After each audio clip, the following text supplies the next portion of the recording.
All right, all right, all right.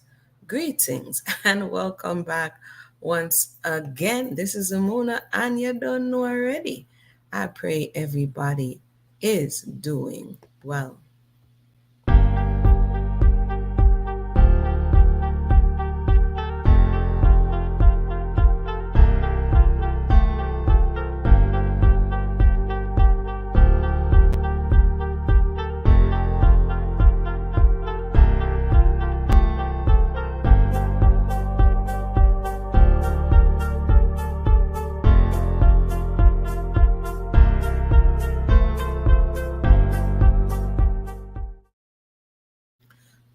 All right, all right, all right. We are back.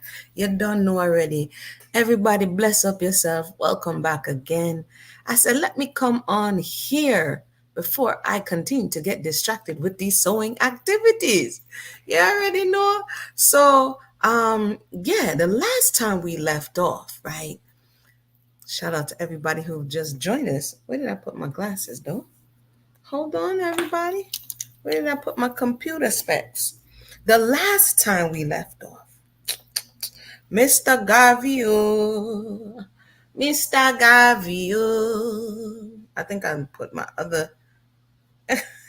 That's awesome. Miss T says I have a 13-year-old hook.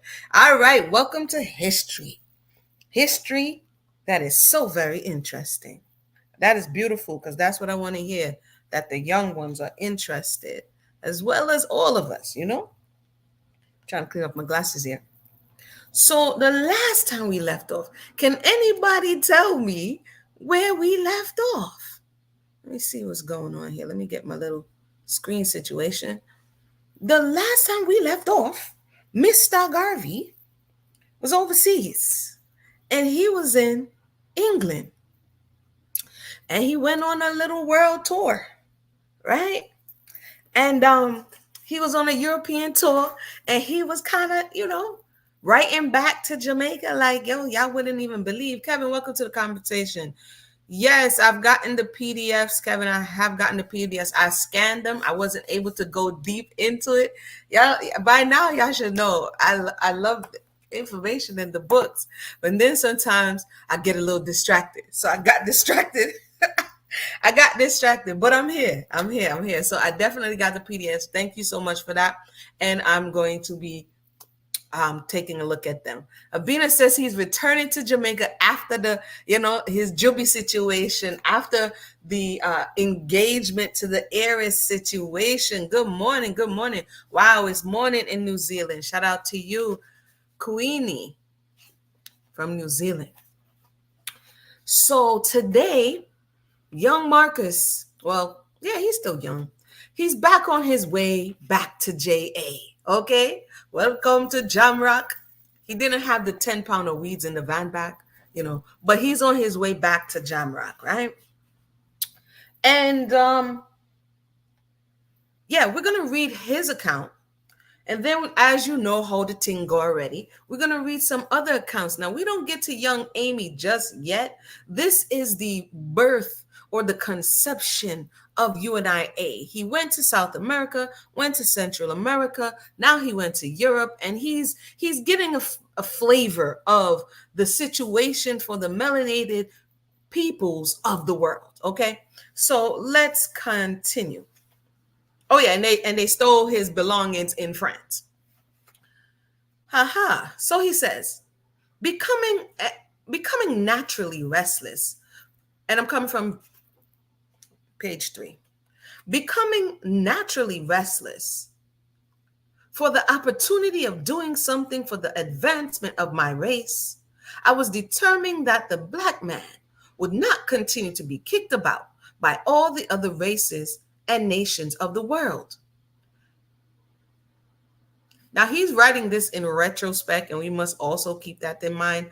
I think by the time he's writing this, he's 36. So a good 14 years had passed since the whole, situation. He had enough time to kind of reflect. So that's important to keep in mind. As I saw it in the West Indies, South and Central America, and Europe, and as I read of it in America, My young and ambitious mind led me into flights of great imagination. Now, again, some would say he had beyond an imagination and that he had delusions of grandeur, right? But he terms it as he had a bright and vivid imagination, okay? I saw before me then, even as I do now, a new world of black men, not peons, serf, dogs, slaves, but a nation of sturdy men making their impress upon civilization and causing a new light to dawn upon the human race. And again, remember, he was reading at the library. He was with Duse Muhammad. He was learning about Egyptian history, African history. He was in the crux. He was in the midst of things. He was in the thick of things, right? So his brain is all over the place at this point. He says, I could not remain in London anymore. It's the way that he said he couldn't remain in London anymore. I'm not going to go too far in right now, Marcus, but we kind of know why you couldn't remain in London. But let's continue. He says, my brain was afire. There was a world of thought to conquer. And this goes to also show that the greatest things, because let's not make any mistake about it, when it came to galvanizing the people, when it came to really transferring this passion that he had to the people would say he failed, but in that time, what he was able to do in that short amount of time, he did the thing. You understand what I'm saying? And so it all starts with an idea. You can't stay at an idea, but when you birth an idea, or when you contemplate on something and then you materialize it, it gives it steam, it gives it power, right? So he's like, yo, let's get started. There was a world of thought to conquer. I had to start ere. It's the transitioner ere, it became too late and the work be not done. Make haste while the sun shines, okay? It says, immediately I boarded a ship. I'm going to just read this part. Garvey, we know you didn't immediately board the ship, bruh. Come on now. This is the part when you could have, it's like people on YouTube, they'd be like, and I became a millionaire overnight. And they're like, buy my $569 course. And when you get in there, no, go, sir. Garvey, this is the part, man. It's the thought and everything needs to be in alignment. He was kind of out of alignment with this part of the situation. He says, immediately, I boarded a ship at Southampton for Jamaica. We just read in the last episode that after you got robbed and engaged to the heiress, you did not have any money and you had to appeal to what was the name of the office? And who remembers the name of the office? The Aborigine situation office. What was the name of the office again? You went to the colonial office. You went to try to get money. They was like, nah, bro, get out of here. You know what I'm saying? Right, Kevin. Kevin says it's amazing how those same people who are quick to say Garvey failed never explain which cause and effect analysis, how he failed. This is what I'm saying. This is why it's important to go into this. What did he set out to do? Maybe what he fully envisioned didn't come to pass, but did his seed get planted and germinate? Absolutely. And that's the beginning of anything, right? So we know he didn't immediately board the ship. Amy says it's Marcus Garvey, who would never admit he was broke. Homie was broke, like broke. Okay. But okay, Garvey, we're going to let you rock. We ain't going to go into that. If you missed that episode, check out what happened and why he was broke. And I don't know. I'm just getting a feeling that something did go well with the Irish heiress in this situation. You know what I mean? Because he was like, I'm out. Anywho, immediately, I boarded a ship at Southampton for Jamaica, where I arrived July 15, 1914. And what we read was that it was a third class ticket he got.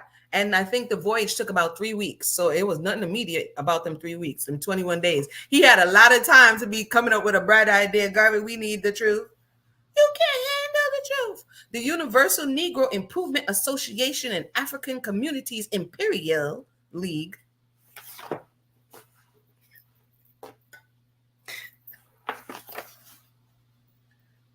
We didn't need an acronym for that name there, because we now can't remember that. Was founded and organized 5 days after my arrival.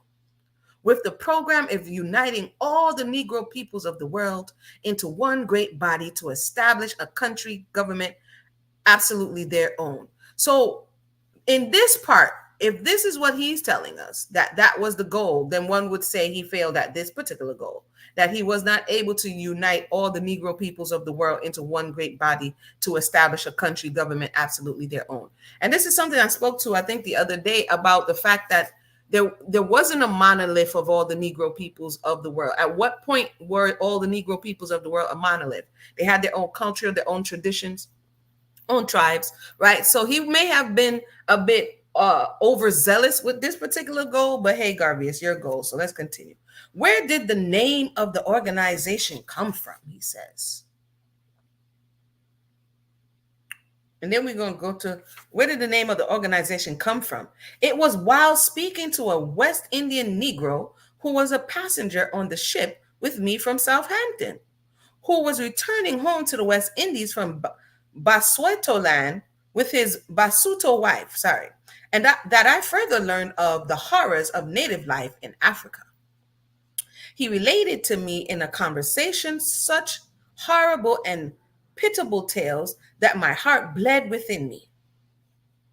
And we have to give it to him. I don't know if I read it. I think I read it where how he ends up compromising. No, actually, I was reading on my own. How his first job in Jamaica, when he went to Kingston and he had kind of a cushiony, okay job in being a printer, and then a strike happens, right? And then he has to make a decision of who he's going to side with, right? And so he kind of brushes over it, but in another book, it goes into the choice that he make and how essentially they wouldn't give him his job back, right? Did he knew the implications or know the implications of what he did at the time? So all of these little things added up to what he ultimately became, right? So where are we here? He says, retiring from the conversation to my cabin all day and the following night, I pondered over the subject matter of that conversation. And at midnight, lying flat on my back, the vision and thought came to me that I should name the organization Universal Negro Improvement Association and African Communities Imperial League. You need to run that by a team there, Marcus. Thus, he says, such a name I thought would embrace the purpose of all Black humanity. Thus, to the world, a name was born, a movement created, and a man became known. So this was his bright idea after speaking to the West Indian Negro. The fact that he keeps calling him the West Indian Negro, I think is hilarious. But again, it was a different time and space, right? Kevin says it's true that Garvey is writing his history in retrospect, especially as when he started the UNIA, he wasn't a nationalist yet until he arrived in the US and networked with the Black nationalist circles. Right. And it's important as we're doing study anything. You kind of got to know, people just read it. Even when they read their Bible, they just read it and just be like, oh, yeah, it applies to everything. No, who's writing it? When are they writing it? At what time are they writing it? And so as we observed in this particular situation, Garvey is, and for what purpose are they writing it, right? Garvey is writing retrospectively. And now we're going to read Garvey and Garveyism, another retrospective book, but this time it's by Amy number 2, right? So he commissions, I think at this time, and correct me if I'm wrong, I think at this time he needs the people to kind of see him in a certain way. So the book is written in a certain way. I don't want to misquote when it was written. I think I read it somewhere before, but let me come back to you on why she wrote the book. No, not this one. It wasn't this one. It was the Philosophies and Opinions of Marcus Garvey, I believe. It was the Philosophies and Opinions of Marcus Garvey. She compiled those into volumes. So let's go ahead and have that same situation told by Amy, who would have had to have heard it from Garvey, right? And let's see here. All right, boom. So she has him on the ship as well. On board ship one night, as he lay, this is chapter 2, by the way, page 10. As he lay thinking of all he had seen and heard in England and Europe, the whole African program came to him as a revelation. Alicia says, does he mention his U.S. benefactors, John Powell, W.A. Plecker? At which time? Because so far, he he doesn't come to the U.S. as yet. I'm not sure at what time because a lot happens in a small period of time. So far in the narrative, he doesn't mention him. It doesn't mean he doesn't mention them at all. It just means he hasn't mentioned them yet, to my recollection. So no, here, Mishino. He had a revelation. Silently, he questioned himself and prayed for the answers and directives. Thought he, the conditions in Africa certainly are a reflection of westernized Black people. Once Black people were made aware of the situation, and whatever the handicaps to continue this estrangement would be inexcusable. Yes, he must tell them. He must show them their true relationship toward each other, and the condition of one reflects on the other. I noticed that Amy sometimes interjects in this book. Because, what? After all, exploitation of Blacks and discrimination were everywhere in a greater or lesser degree. Where was the Black man's government? Garvey actually says that earlier in his thing. Strong enough to protect him. A Black man seems to have only one true passport, and that was his Black face. No matter what other passport he presented as a subject or citizen of any country in which he was born, his face finally decided the way he should be treated, and that was usually as less than a white man. Where were the Black man's ships? Okay, was he thinking about all of this at that part? Because he's just left his heiress. As you said, let me just continue. To carry his minerals and produce to make him economically secure. White companies took Black men's cargoes and carried them as passengers only when it suited their convenience. And I think this, to me, is a little bit of a shot at what was described about the United Fruit Company and the things that he saw and taking the bananas and the fruit from the Caribbean and bringing them across the sea, and Garvey not being able to afford to get back home and having to take third class. To me, it sounded like she was referencing that, but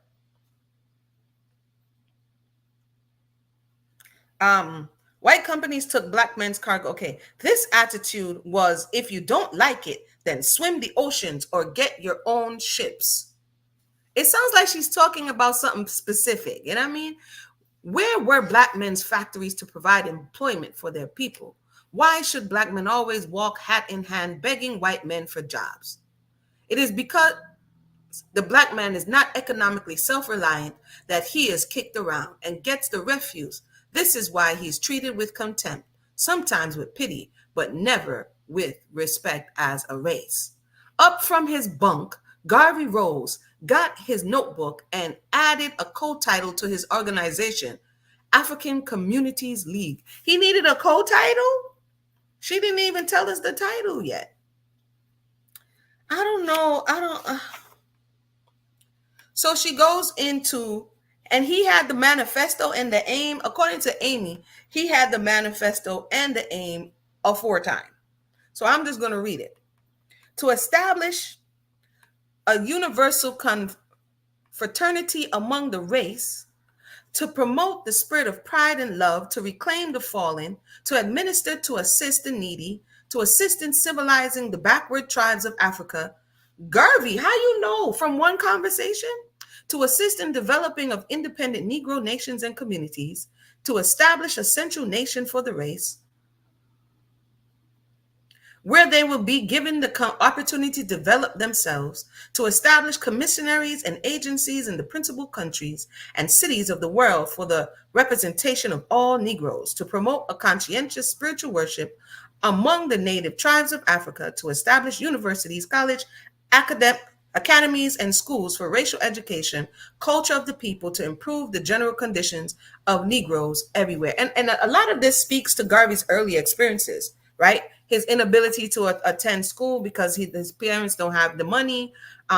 His experience with the pastor next door, who it was said called him a ninja. Not being able to find proper employment when he was overseas. A lot of this spoke to some of his trials. I'm just observing, but let's continue. Thus, his embryonic ideas took on more expansive growth, and the word of the old hymns became a prayer on his lips. Yo, why is Amy putting 20 on 10 right now? Is it me? Garvey didn't even, I thought Garvey be putting 20 on 10 sometime, but Amy Garvey, Miss Amy Garvey, Madame, she is putting 20 on 10. I don't know that it was all of this in the beginning, but we're going to continue. For service, Lord, oh, let me live, my love, my all to others give. The preamble to the Constitution, which he wrote before he left for England, reads. So she's saying he wrote this particular preamble. So let's listen. I thought he had the idea on the ship. Anyway, let me continue. The Universal Negro Improvement Association African Communities League is a social friendly, humanitarian, charitable, educational, institutional, constructive, and expansive society, and is founded by persons desiring to the utmost to work for a general uplift of the Negro people of the world, and the members pledge themselves to do all in their power to conserve the right of their noble race and to respect the rights of all mankind, believing always in the brotherhood of man and fatherhood of God. The motto of the organization is one God, one aim, one destiny. Therefore, let justice be done to all mankind, realizing that it is the strong if the strong oppresses the weak, confusion and discontent will ever mark the path of man. But with love, faith, charity towards all, the reign of peace and plenty will be heralded into the world, and generations of men shall be called blessed. So Amy is telling us, Amy number 2 is telling us that the preamble, which would have had to been told to her by Marcus, that the preamble was written before he left. What I didn't get an opportunity to check it out, but what I'm thinking now is, because there's a trend that I'm seeing with Sir Garvey, right? He appealed to the abolition. What was the name of the group again? He appealed to an organization, and that organization failed him, right? What was the name of the organization again? Because now that I'm thinking about it, I don't have the time. Anti-Slavery and Aborigines Protection Society, right? He appealed to this organization for help, and they didn't help him.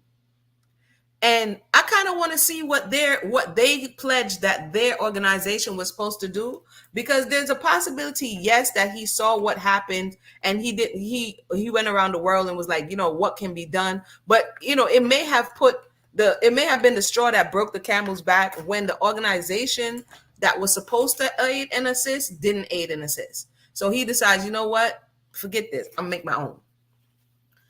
Because without knowing that he didn't get the help he was looking for, without knowing that he was broke, without knowing that he was disappointed, it would be like, oh, wow, this was just totally because you saw the oppression of the people.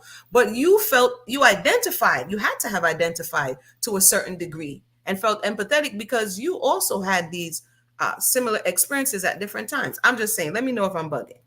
But yeah. So we're in 1914. In 1914, he returned to Jamaica. There's nothing about the heiress, eh? You know who does talk about the heiress? Amy Garvey, the first. But we're not going to go there yet. In 1914, he returned to Jamaica, and for nearly 2 years, he struggled to unite Jamaicans to a consciousness of race. A gigantic task, as educated, well-off Blacks ignored the cause of the Black masses. She wholly just skipped over. I didn't see her mention the first Amy yet. It's like she skipped over it really quickly. Really quickly. She just he got back and then worked for 2 years. They were purposely accepted into the society of whites and told they were different, quote unquote. This was done to weaken the Black majority economically and intellectually.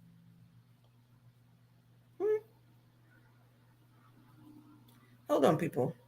So she goes into prejudice, this, that, and the third. I'm going to jump down. Garvey spent many months of hardship and disappointment, unable to get the masses to unite and cooperate for their own good. But still, he plodded on. She made it seem like Garvey was there by his onesie.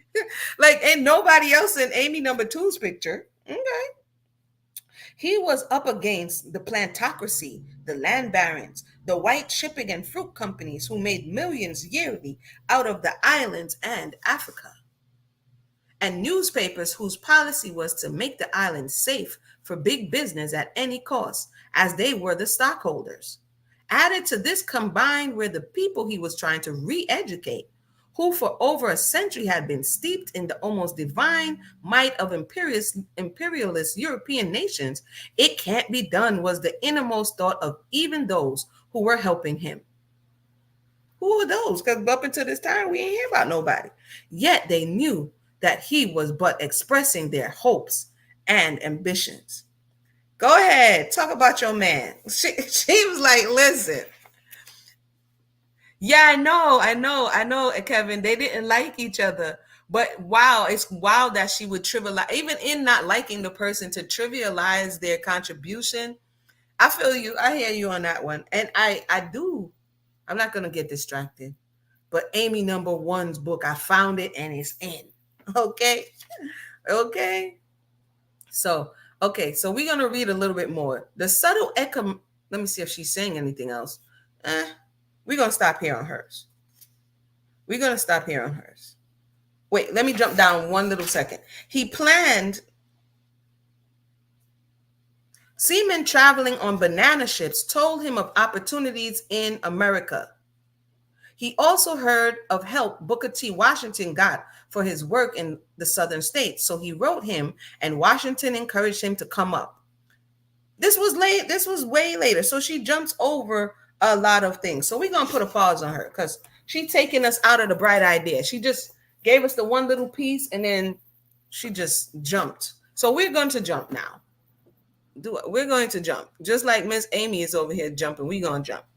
We are going to jump to Negro with a Hat, and hopefully we get a little more. This is why cross-referencing for me is important, because you have to know who's writing the book, why they writing the book, what's their objective, what's their angle. Is it skewed? Is it beneficial for you to leave out some information? Why are you leaving out the information? You understand? So it's important to know, as Kevin is saying, who Amy Garvey II is, and as we're learning why she could possibly be motivated to skew history.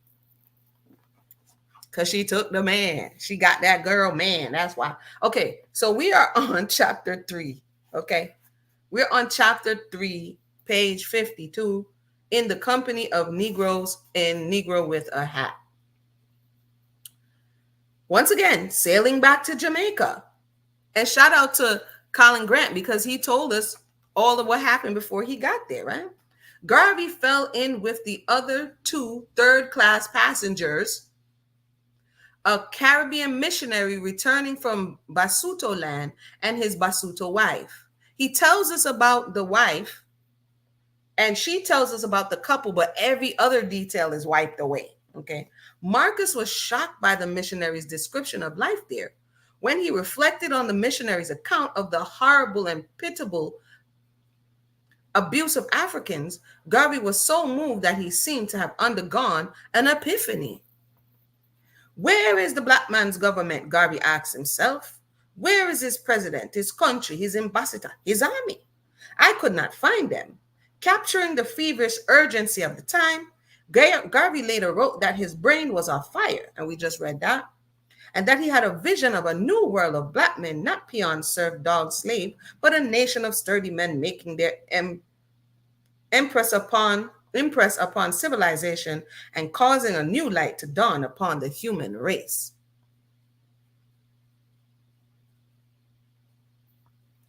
Each night, laying on his back in his tiny cabin, because it took 3 weeks for each, okay, Garvey had the same dream, and by day, pacing up and down the empty decks as the ship steamed across the ocean, Garvey began to formulate a plan in his fertile imagination of a radical movement that would unite black people the world over. So Amy told us that he wrote the preamble when he was still in Europe. But how could he when he didn't yet have the idea till he spoke to the other people on the ship? Anywho, but Marcus Messiah Garvey was little known in Jamaica. If that be the case, then who tipped off the papers? That's what I was looking for through what you had sent over, Kevin. Who tipped off the papers if Marcus Garvey was little known in Jamaica at the time? Outside of a small circle of admirers to whom he communicated his European adventures, His sister might have been there at the docks to embrace him, but it would be another 6 months before Indiana would save up enough money for her passage back to Jamaica. Because his sister, remember, she went over and got stuck too, right? So there was no welcoming committee for Garvey, save for the vagabonds who kept a vigil for returning vessels and the silver coins that might be tossed by Colin men in a flush of ostentatious largesse. The Colin men are the people who came back from Panama, like Panama Jack dressed up all in white with the gold teeth and the hat, trying to lure people over to the Panama Canal. That's a whole nother story for another a day. But that's who the Colin men are. Within 5 days of landing in Kingston on the 7th of July, who just told us he got there on the 14th? Which one is it? What? Let me see here. See, this is a little slight fact, but I does remember we was told he got there on the 14th. Oh no, I don't have the date on this one, but I believe it was Amy Garvey who told us that he got there on the 14th, and now we hear he got there on the 7th. Would take on the role of recruiting officer and set himself the inevitable task of enticing the skeptics to his banner. He formed the Universal Negro Improvement Association and African Communities Imperial League, usually rendered UNIA. The gestation of his new confraternity appeared to be astonishingly short, but Garvey's account is typically of him, a truncated version of events. I'm glad he said it, because his events, it'd be like, where are the details in this event? And I did before have, maybe I can find it again, or maybe we'll do it when we come back on next time, are some of the articles that appeared, because right away he started putting announcements in the Gleaner. So next time I'll be more prepared for that. So 5 days after he landed, he was planning it his whole trip over. And now that he's here, he was like, yo, it's time for some action. Time for some action. The actual germ of the idea had been sown much earlier in London. The source of Garvey's emergent Pan-African thinking could be gleaned from the pages of Ethiopia Unbound, Studies in Race Emancipation by Gold Coast lawyer J.E. Casely Hayford. In The Salvation of the Race, the cause in which Marcus Garvey now cloaked himself, and in the path he mapped out for its execution, Garvey bore more than a passing resemblance to the fictional and heroic protagonist of Ethiopia Unbound. So remember, he's reading and getting all kinds of ideas. Published in 1911, the novel focused on an African student whose intellectual consciousness is awakened in London and who then returns to lead a political struggle in his native Gold Coast. Very interesting. Has anybody read that book? Can we see if anybody has read that book? Let's tap your knowledge base here. If you've read that book, to see how much inspiration he actually drew from this book. Ethiopia Unbound may have provided the template for Garvey's new character, but the script would be drawn from his study of seminal works of African and West Indian writers in the pages of African Times and Orient Review. Men like the coruscating and intense Liberian scholar Edward Wilmot Blyden, who was internationally respected for his work on Christianity, Islam, and the Negro race. The name of the book is Ethiopia Unbound. So the author is asserting, Colin Grant is asserting, that possibly Garvey got some of his ideas as he's growing into this nationalist. He's getting some of these ideas from his studies in England. And one particular book was called Ethiopia Unbound. Let me see if I see this book.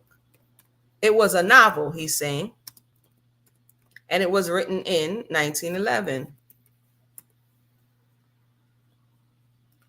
by J.E. Casely Hayford. Here it is. Oh, bam. I found it. Okay. Boy, the internet. There is no excuse today. There is no excuse.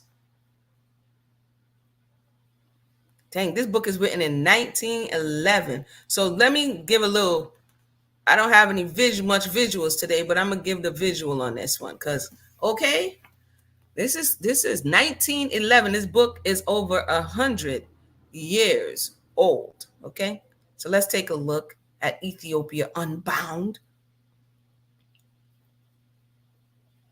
All right, so this is the book here, old school linen cover, and then look at the stamp on this joint, 1941 December. University of, I can't even see that. What does that say? Oopsie. Go back. I want to see the stamp on this thing. 1941. Okay, this is overseas here. This is overseas. And then this is the book that he's asserting, author of Gold Coast Native Institutions. He's asserting that Garvey read, and see it there, published in 1911,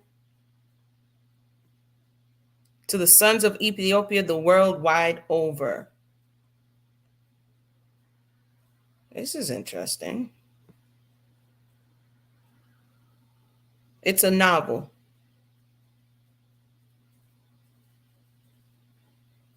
Let me just read the first paragraph, people. Hold on. Do not believe that you know a people if you have not ascended to their gods. This is a quote he put. At the dawn of the 20th century, men of light and leading both in Europe and in America had not yet made up their minds as to what place to assign to the spiritual aspirations of the black man. That do sound like somebody we know. Hold on. And the nations were casting about for an answer to the wail which went up from the heart of the oppressed race for opportunity. And yet it was at best but an, hold on, I gotta close some stuff. Hold on. It's saying my computer is running hot. Where am I? And the nations were casting about for an answer to the wail which went up from the heart of the oppressed race for opportunity. And yet it was at best but an impotent cry, for there has never lived a people worth writing about who have not shaped out a destiny for themselves or carved out their own opportunity. Okay. Okay. Oh, if he did read this book in chapter 1, Booker T is mentioned, Du Bois is mentioned, Washington Blyden, Coleridge Taylor. Okay, okay, okay. Anywho, this is the book here that was just referenced. Real book, very interesting.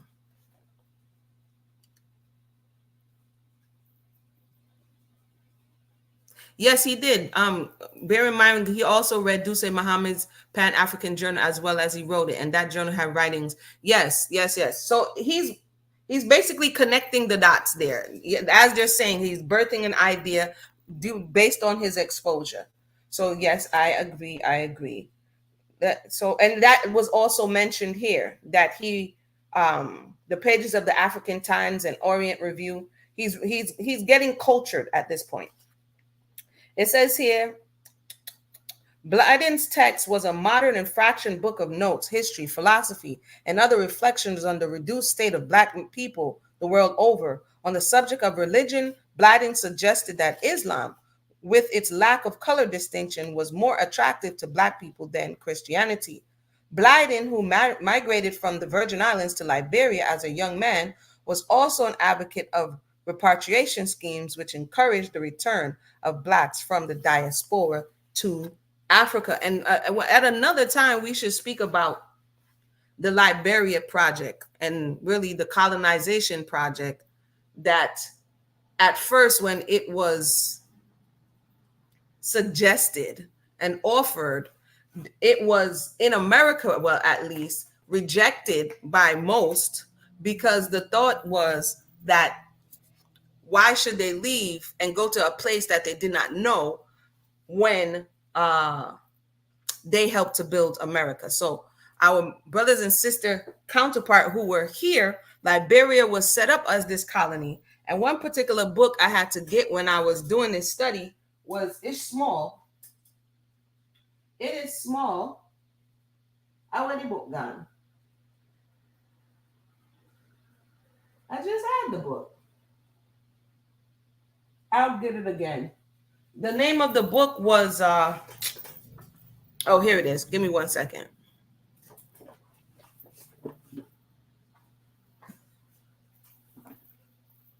Which comes before Garvey, right? Because some people will be like, why they keep saying Liberia? Let me put a pause right here. This is a small little pamphlet called David Walker's Appeal. Okay? Interesting, to the colored citizens of the world. This predates Garvey. Okay? David Walker, what happened is they had this whole colonization project. This is in 1830. So this is even before, no, wait. Is this 18? Yeah, this is 1830. Before slavery ends in America, old boy Thomas Jefferson and others had conversations of not leaving the Negro amongst the people. You know, we already used you for what we wanted you for, and bruh, it's not the best idea to leave you here because it's going to be a problem. He was very concerned, and many like him were very concerned about leaving the Negro here. I believe it was called the colonization project. So they get Liberia as an outpost, like as a colony, to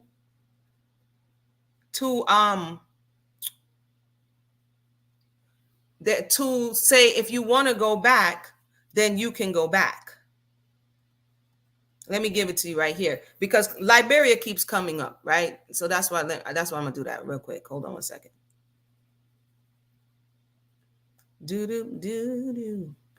American Colonization Society. Okay. So this particular, and that's what this book here is refuting. David Walker, which is a melanated man, is like, yo, bro, I ain't trying to go nowhere. I don't think so. But the American Colonization Society, initially the Society for the Colonization of Free People of Color of America, was an American organization founded in 1860 by Robert Finley to encourage and support the repatriation of free-born people of color and emancipated slaves to the continent of Africa. It was modeled on the early British colonization in Africa, which had sought to resettle London's poor black. Basically, I didn't pick you up. It's like when somebody picks up bread in the supermarket, but don't put it back in the bread aisle. You're gonna, drop it off at the front register. So I'm gonna get you close enough, back to where we got you from. This was the attempt. The American Colonization Society was established in 1816 to address the prevailing view that free people of color could not integrate into the U.S. society. And this view was before 1816. Again, like I said, Thomas Jefferson's over here writing in his notes, like this is not going to work, and many others like him, right? So they were always trying to come up with ideas of what could be done. It says their population had grown steadily following the American Revolutionary War from 60,000 in 1719 to 300 in 1830. And one of the things that goes over this is the Book of Negroes. The Book of Negroes is one of the storylines about this conversation. Slave owners feared that these free black people might help their slaves to escape or rebel. In addition, many white Americans believed that African Americans were inherently inferior and should be relocated. Because, okay, you already helped us build. Okay, we're not going to stay here. People try to understand what is the race problem in America. Why is the constant fight? It's coming from this point in time in history. It says the African American community and the abolitionist movement overwhelmingly opposed the project, according to the quote colored citizens of Syracuse headed by Reverend Jermaine Lugan. We recognize the scheme, the most intense hatred of the colored race, clad in the garb of pretended philanthropy, and we regard the revival of colonization societies as manifestations of passion fit only for demons to indulge in. So again, there's few that went, but many were like, they're not going nowhere. So later on, Marcus comes back and says, Africa for Africans. He picks up back where, to a certain degree, the Europeans in the West here in the mainland wanted in the first place. But when he comes along, they fight it, which is curious. You know what I mean? You could continue to read this. It says in most cases, African American families had lived in the United States for generations, and their prevailing sentiment was that they were no more African than white Americans were British. Contrary to claims that their immigration was voluntary, many African Americans, both free and enslaved, were pressured into immigrating. Indeed, enslavers such as Zephaniah Kingsley sometimes freed their slaves on condition that the freemen leave the country immediately. How many people knew about this? How many people knew about this? Interesting, interesting, interesting. I read a little bit more. So there was a lot of back and forth with this conversation because again, they were so far removed, 3, 4 generations from the continent, that it was kind of unsettling, unnerving. Where are you going to migrate back to? According to historian Mark Lepson, colonization proved to be a giant failure, doing nothing to stem the forces that brought the nation to civil war. Between 1821 and 1847, only a few thousand African Americans out of millions immigrated to what would become Liberia, while the increase in Black population in the U.S. during those same years was about 500,000. And again, you could continue to read and see the background of this particular society. So that's kind of what I was referring to when I was talking about the history that came before. And this is it's a small book, it's a pamphlet, but David Walker, among others, was one of the vocal people here in America that refused and encouraged others to also refuse going anywhere.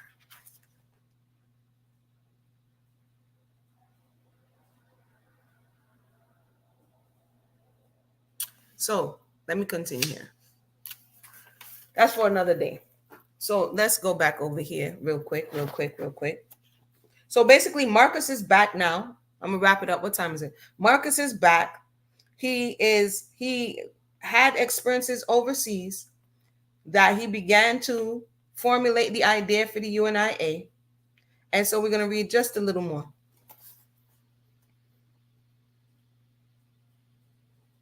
When they say it's nothing new under the sun, what, 80 years later, Marcus comes back and say we should leave. And then he stopped from encouraging the people to leave. So, okay, it says here, Blyden, who migrated from the Virgin Islands to Liberia as a young man, was also an advocate of repatriation schemes, which encouraged the return of Blacks from the diaspora to Africa. Sometimes I forget why I went off track, but that's why. In his relatively brief period in London, Garvey had shown an amazing capacity to absorb political tracks, theories of social engineering, African history, and Western Enlightenment. A prelude of his microscopic vision was to be found in the detail of that first ambitious article for the Review, in which Garvey had laid out in part his belief in a future of unmolested liberty for the West Indies. And basically, they go on to say what his motto was: one aim, one God, one aim, one destiny. He jumps down and goes a little bit more into the motto. And let me see how, is there anything else we wanted to touch on before we continued? And then they begin to talk about the condition that Jamaica was in with the caste system. Let me just read that a little bit. Over the 300 years of British rule, the population of Jamaica evolved its own prejudicial stratification of class with a twist. Out of many, one people, right? It says here, the subtle and sophisticated British system was compounded in the Caribbean by color, so that if you carved society mobility were shrewd, you not only married out of your class, but out of your color. By 1914, Edwardian Jamaicans had developed an almost clinically discerning eye for gradations of color, such as the premium placed on fairness of skin that were manifestly an unspoken division in society within the various subgroups of brownness. So even the other day when everybody was asking to talk about colorism, the author addresses colorism here. So a half-Black child, the progeny of an unadulterated Black and white parent, aka Bob Marley, right, was described as a mulatto. A quarter black was a quadroon, and an eighth of was an octoroon, and so on down the line until one might virtually pass for white. It was a code that everyone adhered to, from the playground to the chambers of commerce, and was succinctly encapsulated in the folk song, "There's a brown girl in the ring." And the song goes, "There's a brown girl in the ring, tra la la la la, for she loves sugar and I love plum." We need somebody to break down that song. What that's supposed to be? What is that supposed to mean? Society was engineered for the greater benefit of the brown girl dancing merely in the ring of black girls who had held hands and formed a circle around her. She would invariably be offered the sweeter things of life, the sugar, while the mass of less fortunate blacks would have to make do with the sour plum. Thank you for breaking it down, because I was like, huh?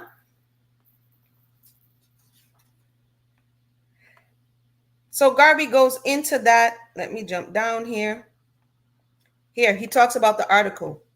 He says, but Jamaica wasn't an entirely rigid caste system. There was still room for maneuver. Even if you were 100% black like Garvey, you could still slide on the social scale by dint of hard work and education. It was clear that a man of energy and intelligence need not be bound to the lower orders. Garvey was determined to make a name for himself, and he was acutely aware of the need to capitalize on the boon from his stay in England before it became too distant to merit comment. I said, who put that in the paper now? At least his old printing skills might be put to use, and press releases profiling Mr. Garvey, who left Jamaica last year for the purposes of taking a BA at the University of London, were sent out to the island newspapers. See, I knew it. I knew. If didn't nobody know Garvey was coming back, who put it in the paper? I think he did. He sent out a press release. So here we are.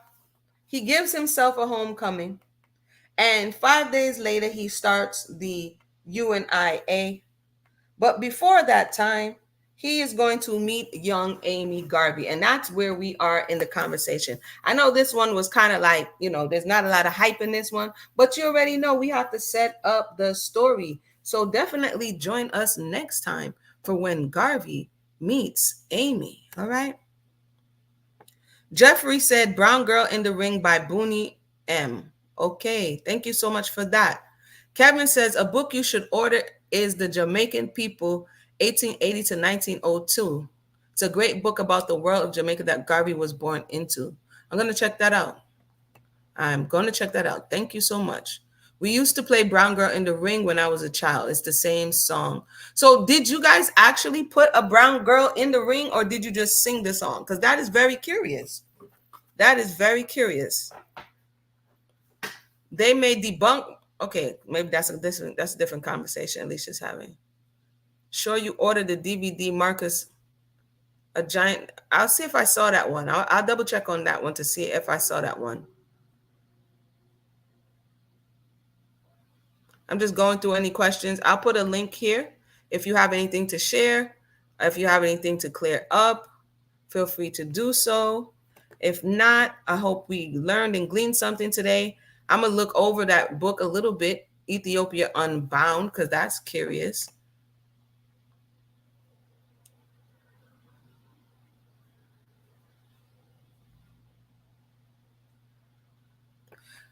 Stephanie's saying many women are returning only to be scammed and unalived, especially in the Gambia. I heard Africans refer to African Americans as children of slaves. This is a complex conversation. It was then, and it still is now. Some of the concerns then and some of the concerns now are the same. I have heard of people returning, even in recent times, and thinking that they're going to be able to sustain and are looked at, even though your skin is brown, you are looked at as a foreigner. And in many countries that you go to, in certain parts of the world, people take advantage of foreigners, unfortunately. So I think the concern that was then is the concern that is now, that you're going back to a place and a culture that you may be connected to, but you are not presently aware of. And some of the expectations that people have when they go back to the continent is not, it's not realistic. Let me just read a little quickly, since we're on that topic, from David Walker, because he was on fire. Okay. He says, do the colonizationists think to send us off without first being reconciled to us? So part of his was reparations. Okay. He was like, bruh, what do you think you're doing? You ain't just going to be sending us off and not giving us any money. Do they think to bundle us like brutes and send us off as they did our brethren of the state of Ohio? Have they not to be reconciled to us, or reconcile us to them for the cruelties which they have afflicted our fathers and us? So basically, he's like, no, it's not. It's. I liken the institution of slavery to a domestic violence situation. Exploitation took place. All type of heinous crimes took place, right? And so he's saying, at this point, now that you've gotten what you want, do you think you're just gonna shoo me away into a dark corner and then that be the end of this? So he's like, nah, he doesn't think so. He says, methinks colonizationists think they have a set of brutes to deal with. Sure enough, do they think to drive us from our country and homes after having enriched it with our blood and tears, and keep back millions of our dear brothers sunk in the most barbarous wretched to dig up gold and silver for them and their children? Surely the Americans must think that we are brutes, as some of them have presented us to be. They think we do not feel for our brethren, whom they are by the inches, but they are dreadfully deceived. So some people will be like, well, what was the objection? Why didn't you want to go? And that's why I think it's important to read things like this, because it's easy to sit in 2024 and be like, whoa, that was a prime opportunity. Why didn't you want to leave? But to hear some of the objections, did they know it would continue to go in the direction that it went? Because this is 1830. This is even before the end of slavery. This is saying to those who are freed that they should leave. And basically, they're saying their brothers and sisters are still here. You know what I mean? There's a lot that has not been dealt with and reconciled, and yet you're just trying to shoo off the free ones so that they don't contaminate and corrupt those who are still here. Very interesting history. It goes deep and it's all interconnected, because ultimately Garvey comes to America and he speaks and galvanizes a lot of people in America. So very, very interesting stuff. If anybody has anything to say, feel free to share. If not, I'm going to go ahead and wind down. Okay, it was a ring game. So it's kind of like Ring Around the Rosie a little bit.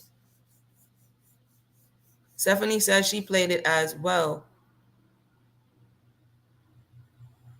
Okay, let me see here.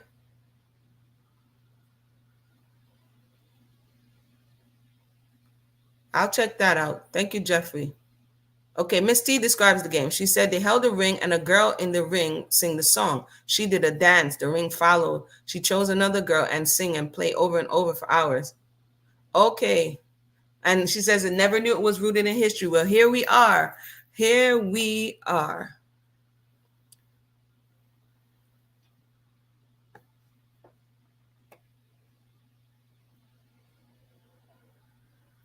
Okay, Alicia and I don't know what the conversation is, but you guys continue to have the conversation. I'm not even going to jump in there because I was on something else. The Africans resent the returners who can buy land and build big houses with their USD while they struggle in poverty. They are poison and there is no accountability. I mean, I try not to speak in absolutes and generalizations. There is a sentiment. I could speak for what I personally experienced. Okay. And it wasn't in West Africa, it was in Ethiopia. And Ethiopia had more of the Caribbean people returning, right? Because of Shashamani, Selassie, and the whole nine. And yes, when you come from the West, one of the things, there are many things. Coming from the West and having Western currency throws off the balance, the ecological, socioeconomic balance of the country, because what we think is cheap to them is not cheap, especially to the people who are at the lower part within the society and have to work an entire week for what you think one meal is worth, right? That's number one.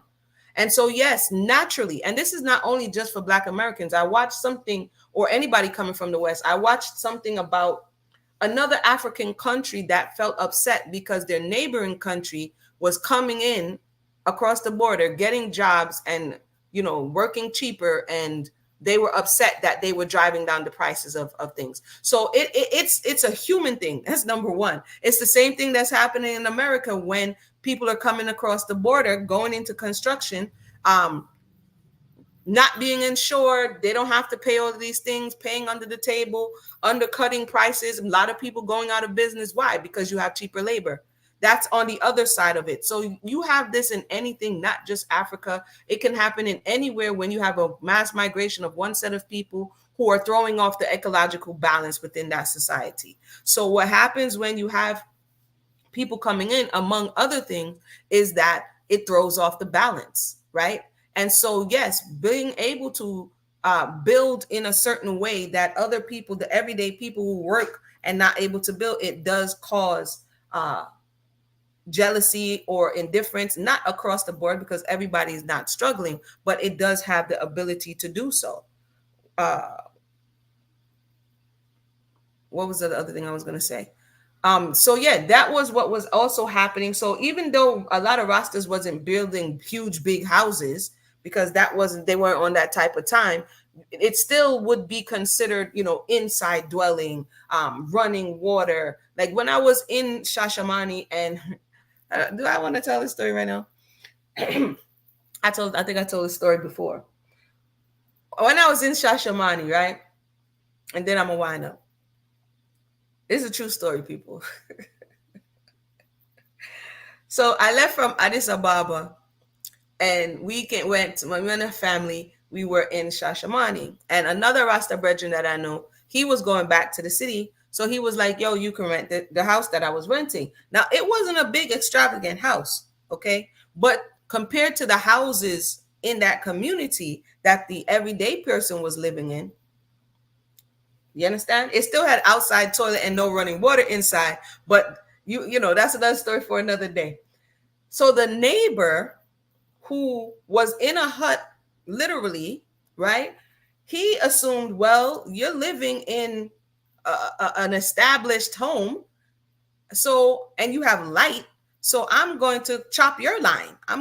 So one day we're walking home, right, and see like, oh snap, the neighbor has light. That's what's up. Not realizing that there's a long string from our line to, he didn't ask, from our line to the neighbor's house. Okay, that's one instance. Another instance, we wash clothes, because you have wash clothes, leave it out on the line. The neighbor comes running up. No, no, no.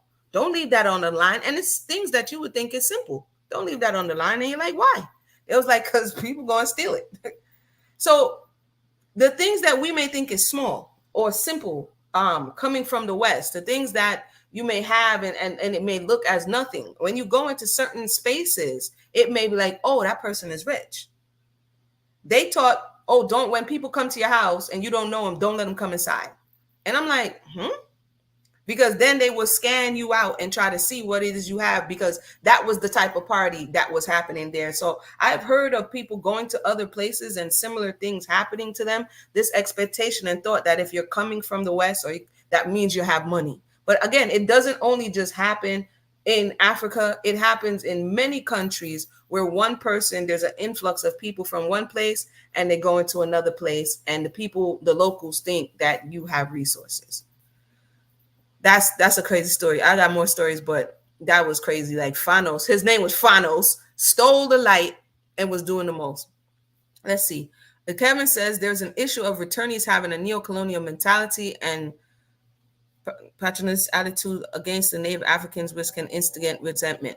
I mean, I think it's both sides. Because what was said before, there is some truth to it. Because I used to go on, not to stoke any fires, right? But when the ADOS conversation was huge a couple of years ago, and I'm like, well, what's all of this argument about? Caribbean people, mainland American people, those coming from Africa, and who's in America, right? And I would listen to some of the Twitter talks and all of this stuff where people are just speaking freely, right? And there's a mentality that's causing the reverb on the other side. There's two mentalities. The people who are coming to the America, both from the Caribbean and from the continent, and this is just from my experience and my studies, look at those who are here as not taking full advantage of the opportunities. So a lot of the scholarships, a lot of the enrollment of melanated people today that are in certain institutions are people who come from Africa mainly, and then you have people who are coming from the Caribbean. And this is causing a level of resentment on one side, right? So you have a lot of people saying they leave their country to come to America, go to Europe, go to elsewhere to get higher education. And you may find that they're Ghanaian, you find that a lot of them are Nigerian, you find a lot of people, and then you'll see that, okay, this is not us, and they're taking our opportunities. That was one of the conversations. So in going back, some people, because I've heard someone go to a village, and I've heard the Ashanti chief with my own ears say that, yes, we sold your people. We didn't know, say we didn't sell our own people, is what he said. If I could find out that video, I'll share it as well. So there is a lot. I have another book because I was interested in this topic. Y'all, don't come for me. Don't come for me. But like, Amuna, how many stinking books? Look, y'all, I don't like to just be talking out my ear. This one, African Voices of the Transatlantic Slave Trade, right? So I wanted to know, and this was a Jamaican author, by the way. This is a Jamaican author. Her name is Anne C. Bailey. Okay. And she kind of wanted to know who did it and why they did it. So her travels take her back to the continent, and she goes around trying to ask questions to figure out who sold who. So yes, in some places on the continent, being a slave or enslaved is a lowly thing in the minds of some cultures. This is why some people will even brag to say their peoples were never slaves, right? It's a way that you look at other people who may have been enslaved. So coming back, first of all, the expectation is that you wasn't going to come back. so now that you're back, and you are back as the sons and daughters of the enslaved, we have to be honest that a conversation needs to be had. Like, I'm not going to say that people on both sides don't have points, right? Now, I've known people who go there. And I have a friend who goes there all the time. They don't always do that to you, Stephanie. I have a friend who goes back and forth to Africa all the time. Literally just came back a month ago. So, if it was to that degree, then people wouldn't be able to go back and forth. So no, everybody does not have that experience. I know people who move there indefinitely. You know what I mean? So no, I would say that it's something you have to go and know for yourself. In Ghana, there are a lot of Jamaicans. There are a lot of Caribbean people who are making their way over. It's really where you go as well. You know what I mean? Rita moved to Ghana at a certain point in the 90s. You know what I mean? So again, I wouldn't say that across the board, everybody XYZ. I just know another friend, he moved to Kenya and he seems to be doing just fine. Another person I know, mother moved to Kenya. So I wouldn't say across the board, no. Kevin is saying it's a case of miseducation on both sides. I think it's miseducation. I think it's historical narratives that get repeated, and the conversation, and it's how you look at how the people are talking about the other person. It's like I said before, when I heard someone finally admit that Bajans had a certain viewpoint on Jamaicans. I never knew that before. And then the woman, if I could find her video again, she said it. I was like, what? So it's whatever that narrative that's being told. And again, it's resentment on all sides, really. Let me. And it's expectation. It's expectation that all of this happened and that you should embrace me. It is also the Garvey expectation that it's one continent, and it's not. And that is one of the disappointments, I think, that people experience. I saw one family that was blogging their YouTube experience. The woman and the man packed up their whole house, sold everything, moved over, and in less than 2 months' time, they had children and everything. They came back because what they thought, they were going to, and how they thought, they imagined they were going to be received, they weren't. Right? Because once you get past the fact that you see other melanated people like you, it's very cultural. It is very cultural. It's very, to a certain degree, tribal when you get into places outside of the city. And so people are misinformed oftentimes. And when the nostalgia wears off, reality sets in. Oh, how we got over to this topic? How we got over here? Again, like I said, this book is interesting if you're interested in who sold who. Many people will maintain that they did not sell their own. I know it's hard to imagine that it wasn't a monolith like Malchus. I called him Malchus. Like Marcus wanted us to imagine, but it's still not a monolith. And that's part of the problem. Amy says, I work for United Airlines and I'm always checking in Ethiopians going to visit their relatives. They take back TVs, coffee machines, iron, stuff that we use on a daily basis. Yes. They work. And if one person gets out, the expectation is that you're going to work hard, you're going to accomplish something, and then you're going to make sure that you help those behind you. Right? So thank you for sharing that, Amy. Let me see here.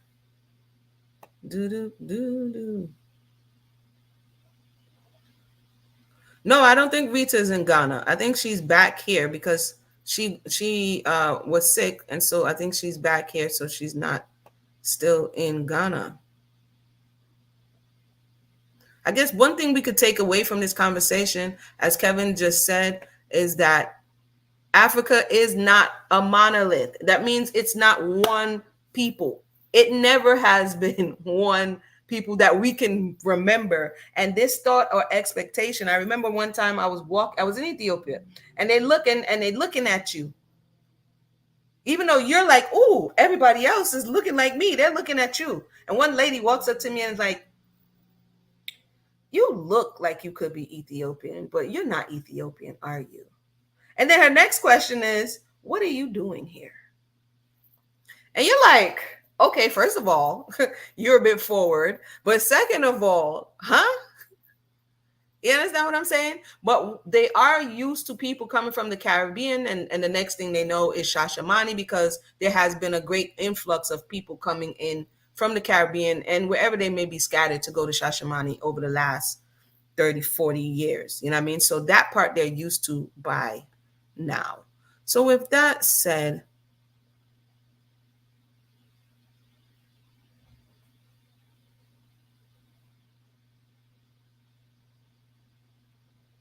I'm missing some of the conversation.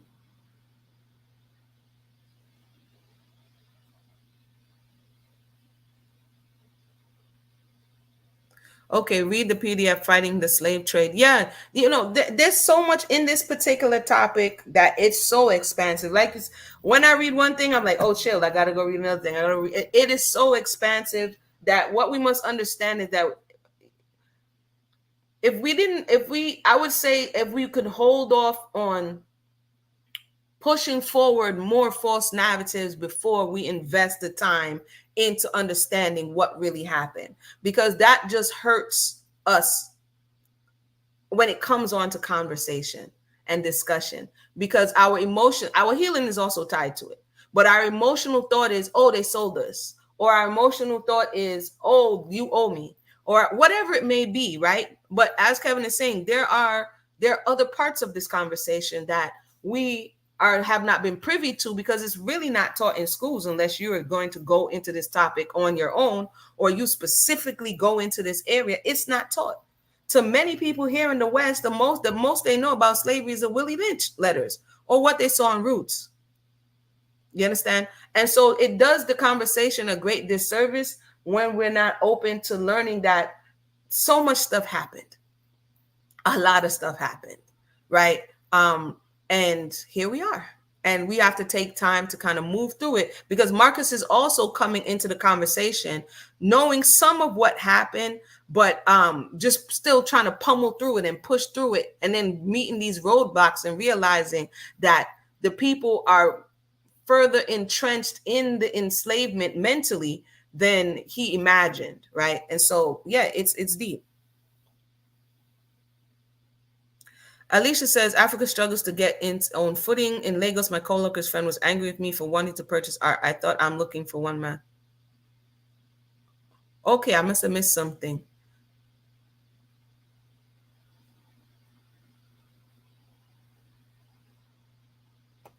Okay, so maybe you guys, the link is in the box, because sometimes the text, maybe I missed something or something. But yeah, so with that said, if any more questions or comments, let us know. If not,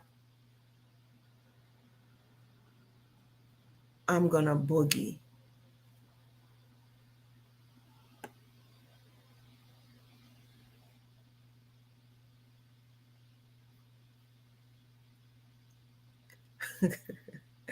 I'm curious about Garvey's thought about the Negro in full. I think there's a full focus on the elite. Well, no, that's what I wanted to. When I pull it up tomorrow.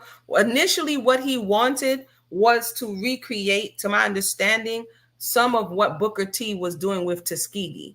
So I found some articles where he was raising funds because he wanted to make schools. The same thing he says. He wanted to do organizations. He wanted to educate the youth. He wanted schools. And so I found that. And I also found him getting funding as well. I think when the people in Jamaica were not as supportive as he expected them to be, he comes to America to meet Booker T, as well as to, raise awareness for UNIA, and then he ultimately stays.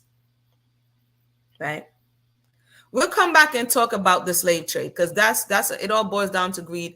We'll come back and talk about that, because I think that's a sticking point to the injury, the initial injury of how did it happen and why did it happen and who did it happen to. So for the sake of this conversation, I'm going to have to wrap this one up, and then we'll talk about that at another time. Or if there's a video on here, I think I did a video on this already, but I'm going to look for it. And if I did, then look in the description below and you will see it. So I want to shout out to everybody who has supported the channel, who has shared their thoughts, their references, their information. I'm going to go ahead and play this commercial, and then I am going to boogie. Listener, all of this jokes and reading got me feeling a little hungry. Do you guys come with your snacks ready, or do you think it's time for an ITAL food break? The Russ and him Empress say, yeah, ITAL food break. So listener, this is Imuna, and not only do I read and write novels, I also do a little something, something. Well, a kind of big something in the kitchen, right? So I wrote this amazing Hey Pumpkin cookbook. Inside, pumpkin seed milk, carrot punch, smoothie, listener, even jerk tofu strips. But the tofu is made from pumpkin seeds. So join me on a culinary adventure with the pumpkin seed as we explore the benefits of this green superfood. You already know potassium, zinc, it is loaded and highly beneficial. Again, a high source of iron, zinc, magnesium, vitamin E, and it helps boost the immune system. This book, as well as Island Twist, is available on Amazon today. So go on over and let's get back to the story.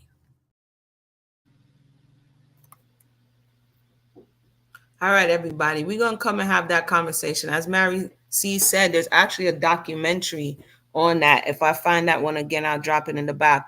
The Arab traders, it is highlighted. It was actually a documentary. It's not highlighted as much, but definitely it was a whole intricate system. If I find a documentary, I'm going to share about the Arab traders' contribution. There was already routes that were already established.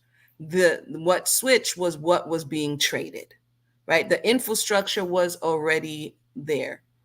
The product switched and it became trade of human people.